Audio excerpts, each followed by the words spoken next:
Hi hello నమస్తే, నేను journalist Sai. Vivekananda Reddy కేసుకు సంబంధించి ఒక కీలకమైన తీర్పు కోర్టు వాళ్ళు ఇచ్చారు. సుప్రీంకోర్టు వాళ్ళు 4 వారాల్లో తీర్పు ఇవ్వండి. ఇప్పటికే దాదాపు 200 మందికి పైగా ఇందులో విచారించారు, సాక్షులుగా చేర్చారు. 4 వారాల్లోపు దీనిపైన ఒక తుది తీర్పు విచారణ కంప్లీట్ చేయండి అంటే 200 మందిని విచారించారు, ఇంకా విచారిస్తూనే ఉన్నారు. కొత్తగా ఇంకా దీంట్లో పేర్లు యాడ్ చేసే ప్రయత్నం జరుగుతుంది. ఈరోజు నిన్న కూడా కోర్టులో తీర్పు వచ్చింది, కొత్త నిందితులు ఎవరు యాడ్ చేయని అవసరం లేదని తీర్పు వచ్చింది. ఇంకా యాడ్ చేసే ప్రయత్నాలు జరుగుతున్నాయి. ఇంకా ఎన్ని రోజులు దీన్ని సాగదీస్తారు?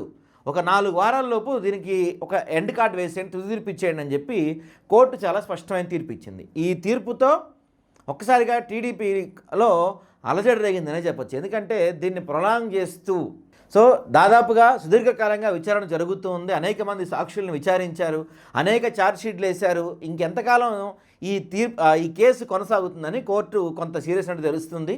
ఇది కొంత ఇబ్బందికర పరిణామం. ఎందుకంటే ఆల్రెడీ ఈ కేసులో అర్జున్ రెడ్డిని, లేకపోతే జగన్మోహన్ రెడ్డిని, లేకపోతే భారతిని దీంట్లో ఇరికిచ్చే ప్రయత్నం జరుగుతూ ఉంది. ఎందుకంటే గతంలో కూడా మనం చూసాం, ఏదో ఒక కేసులో విచారణ జరుగుతున్నప్పుడు కోర్టు పరిధిలో ఉన్నప్పుడు యాక్చువల్గా దాని గురించి మాట్లాడకూడదు.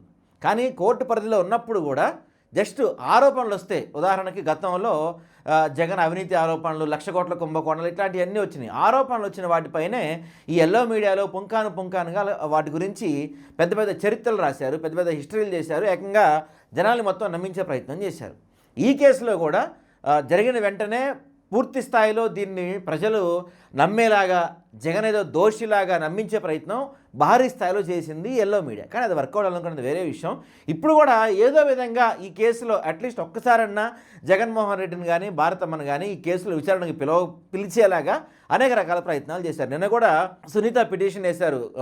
కిరణ్ యాదవ్ అర్జున్ రెడ్డికి మెసేజ్ చేశారు.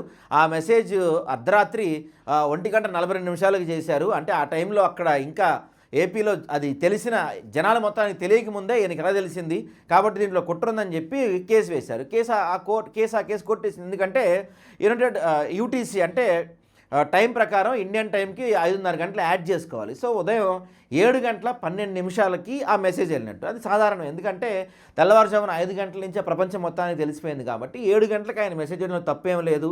దీంట్లో ఎక్స్టర్నల్గా ఇప్పుడు అదనంగా ఇంకెవరిని నిందితుల్ని జాయిన్ చేయాల్సిన అవసరం లేదు అని కోర్టు తీర్పు ఇచ్చింది.